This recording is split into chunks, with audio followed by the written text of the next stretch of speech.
আমাদের শিক্ষার মান উন্নত করাটাই ছিল মেইন লক্ষ্য। আমাদের যেমন আপনি বিশ্ববিদ্যালয়গুলোর দিকে আপনি একটু খোঁজ নিয়ে দেখবেন যে একটা ঢাকা বিশ্ববিদ্যালয়ের একজন শিক্ষক কত জায়গায় ক্লাস নেন। তিনি প্রাইভেট বিশ্ববিদ্যালয়ে অনেক জায়গায় ক্লাস নেন, সেখানে ঢাকা বিশ্ববিদ্যালয়ে ক্লাস নেন। তাহলে একজন শিক্ষক অনেক জায়গায় ক্লাস নিচ্ছেন, কিন্তু একজন ক্যাডার সে এখানে ক্লাস নিচ্ছেন। তো একজন হচ্ছে ভার্সিটির টিচার যখন অনেক জায়গায় ক্লাস নিচ্ছেন, তখন কিন্তু ওই জায়গায় কিন্তু আরেকজন ঢুকতে পারতেন বা আরেকজন জয়েন করতে পারতেন, সেই জায়গাটা কিন্তু তারা নিচ্ছেন। যদি আমাদের দাবি মেনে নেওয়া না, এটা আসলে পরিস্থিতির উপরে নির্ভর করবে। আমরা অন্যায্য কোনো দাবি নিয়ে এখানে বসিনি, আমরা সবাই সকলের ন্যায্য দাবি নিয়ে ন্যায্য দাবি আদায়ের লক্ষ্যে এখানে বসেছি। আমরা আমাদের ন্যায্য দাবি আদায়ের লক্ষ্যে কোনো আপোষ করব না। আমরা ঐতিহ্যের প্রশ্নে আমরা কোনো আপোষ করব না। আমাদের ক্যাম্পাসে স্বতন্ত্রতা এবং ঐতিহ্য রক্ষার ক্ষেত্রে আমাদের যা করণীয় আমরা তা করব। আমাদের ক্যাম্পাসে অবকাশ চলছে, ছুটি চলছে, পূজার ছুটি চলছে, এই কারণে আমাদের শিক্ষার্থী সংখ্যাটা কিছুটা কম। আমি একটা লাইন হ্যাঁ অবশ্যই। আচ্ছা ভাইয়া, গতদিন মনে হয় আমি আপনার এখানে আরো কিছু পরিচিত ভাই আছে, তাদের কাছে ইন্টারভিউ দিয়েছিলাম। আপনারা হয়তো খেয়াল করেন নাই বা করছেন, আমি জানি না।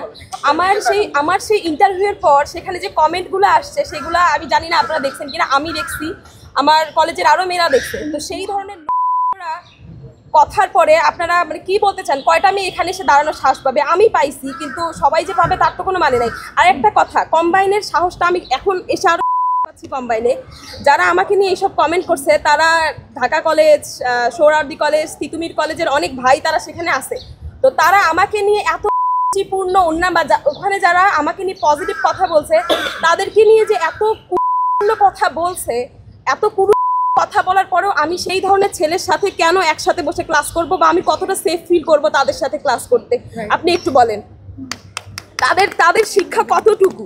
ওই পরিমাণ শিক্ষিত ছেলেদের সাথে আমি ক্লাস করার আসলে সাহস পাচ্ছি না। অন্যান্য বান্ধবীরা এসে লাইনে দাঁড়ানোর সাহস পাচ্ছে না। অনেকেই ভয় পাচ্ছে যে আপু আমি তো এখানে আসলাম, আমার যে মুখ দেখা যাচ্ছে, অনেকে তো উল্টাপাল্টা কমেন্ট করবে। মানে তারা ঠিকই যাচ্ছে সাত কলেজের স্বতন্ত্র কাঠামো, কিন্তু এখানে এসে দাঁড়ানোর সাহসটা পাচ্ছে না। হ্যাঁ, সত্যি কথা বলতে অনেকেই আছে, কিন্তু এখানে এসে দাঁড়ানোর মতো কেউ নাই। আমাদের কাছে প্রমাণও আছে, অনেক স্ক্রিনশট আছে। 7 কলেজের স্টুডেন্ট, ছেলে এবং মেয়েরা পর্যন্ত মেয়েদেরকে কি করেছে আমাদের কাছে স্ক্রিনশট পর্যন্ত আছে। এটা গণতান্ত্রিক রাষ্ট্র, আমরা আমাদের দাবি আদায়ের জন্য রাষ্ট্রের কাছে আমাদের মতামত প্রেরণ করতেই পারি। সেখানে কেন এভাবে অপমানজনক করা হবে? এইটাই আমাদের কাছে কোশ্চেন, যারা বিশ্ববিদ্যালয় বানানোর জন্য কাজ করছেন।